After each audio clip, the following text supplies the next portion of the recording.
According to Stats Canada data, 5.5 million people have lost their jobs or had their hours substantially reduced since February.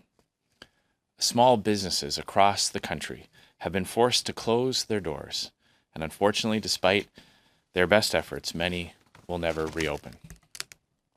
While provinces are slowly easing health restrictions, we know that the road to recovery will be difficult and long. The Trudeau Liberals spent the cupboard bare when times were good and were unprepared when the pandemic hit. Throughout this crisis, the Liberals have been slow to act, and their decisions have cost Canadians. The Liberals kept our borders open, even as other countries shut theirs. The government dumped medical supplies and never replaced them. Aid programs have been slow to roll out, meaning that by the time help finally arrives, it's too late for many small businesses.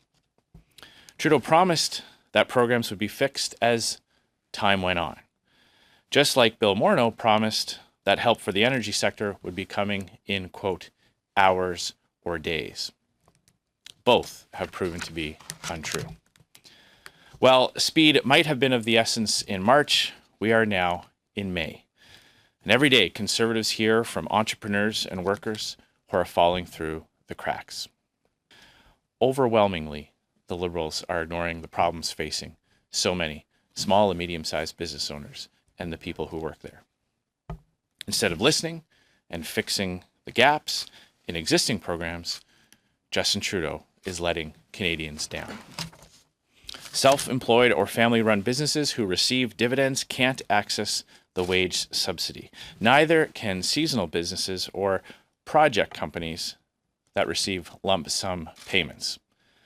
To fix these problems, Conservatives have proposed that the government change their eligibility criteria so that struggling businesses don't have to lay off their workers. The Canada Emergency Business Account is supposed to help tide over businesses that have been hit hard by this crisis. But many small businesses do not qualify for the $40,000 loan simply because they use a checking account instead of a business account. Newer family-run businesses don't have $20,000 worth of payroll because they are putting everything back into the business or paying family members with dividends, so they don't qualify. If you pay contract workers, perhaps like a private gym, you also don't qualify. And if you rent space to other independent business owners like many hair salons, you don't qualify either. Now, to fix these problems, Conservatives have proposed removing the business account requirement and expanding the eligibility criteria to include revenue decline, so more small businesses qualify for the $40,000 loan. Instead of helping, Justin Trudeau is letting down some of the smallest and hardest hit. In order to get rental relief, businesses need to have lost 70% of their revenue. This all or nothing threshold means that many businesses that have stayed open despite significant revenue loss will have to close entirely in order to get help. That doesn't make any sense. Well, I guess my question for Mr. Morneau is this the package that he's promised the oil and gas sector? Because if this is it, this is certainly not what was promised nor what was expected. As I said, there are so many details that are missing from this announcement this morning. Mr. Morneau promised an industry-specific package to the oil and gas sector that would address the very, very unique set of circumstances and the very specific challenges that that sector is facing. So, if we're having question period, if we're having regular accountability sessions in the House of Commons, that would be my question for Mr. Morneau is this it? Mm-hmm.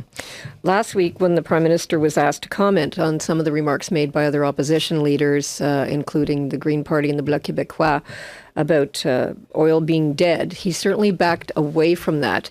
Are you seeing any of this as a positive sign, though? Well, first of all, as it relates to the remarks from last week, I think it is an insult to the hundreds of thousands of people who have lost their job because of the downturn in the oil and gas sector. Many factors leading to that downturn were caused by this government. decision to cancel pipelines, the decision to impose a carbon tax, resulted in so much hardship in the oil and gas sector. It also ignores the very real benefit that the oil and gas sector provides to literally every single human being.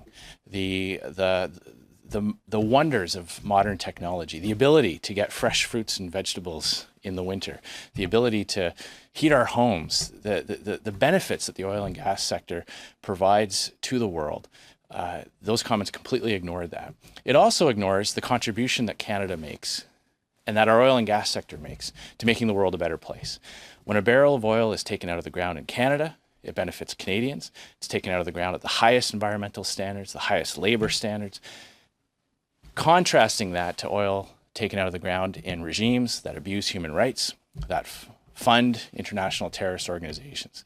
So again, I'm always baffled at why there are some in Canada who want to talk down our oil and gas sector when it has been such a fountain of hope and opportunity and benefits to not only Canadians, but people from all around the world. We learned that right now a pro-life activist group is being investigated by the Commissioner of Canada Elections after connecting volunteers with close to 50 pro-life candidates in the last election, all Conservatives. I was wondering what your response to that is. Well, I think it's obviously very concerning anytime grassroots organizations who support particular positions or candidates are obviously we're very concerned about any type of negative signal this sends to people who are trying to be engaged in the electoral process and volunteering in elections campaigns. I would be curious to know whether or not Elections Canada is also going to investigate Unifor, a large union which specifically targeted defeating Conservatives, whether or not they are going to be investigating other groups like Lead Now and other groups who have made their priority very well known, their express purpose of their activities to defeat Conservatives and elect Liberals. So I look forward to Elections Canada showing that kind of fairness and applying the same logic to all groups. Mm-hmm. Well, one of the things that we were calling on, we have been calling on for weeks, is for the government to have a better program to obtain personal protective equipment. We flagged that not only is this necessary for frontline healthcare workers, but for people in other industries as they return to work or as they continue to work. These pieces of equipment need to be available. This is why we were so critical of the government's decision to dump millions of pieces of equipment months before the pandemic hit with no plan to replenish them.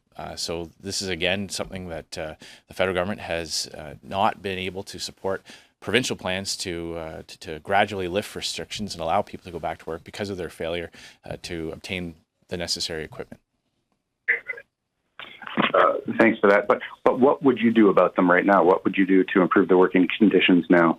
Well, obviously, it's very important that workers feel safe. That we place a very high priority on the ability for workers to do their jobs safely. We also recognize that there are critical aspects of our society that need to be able to continue to in order to make sure, in this case, that Canadians have have the ability to access food in our agro-industry supply chain. I believe that the federal government's one of the areas that the federal government can do things to help is to make sure that we have enough PPE to go around, that as more and more segments of the economy come back online, that the necessary personal protective equipment is there. So gaps that have been identified in our supply chain here, the problems with supplies sourced in China, the dumping of PPE just before the pandemic hit, those are all examples of things that Conservatives would not have done, and therefore we would have been in a better position to meet this pandemic.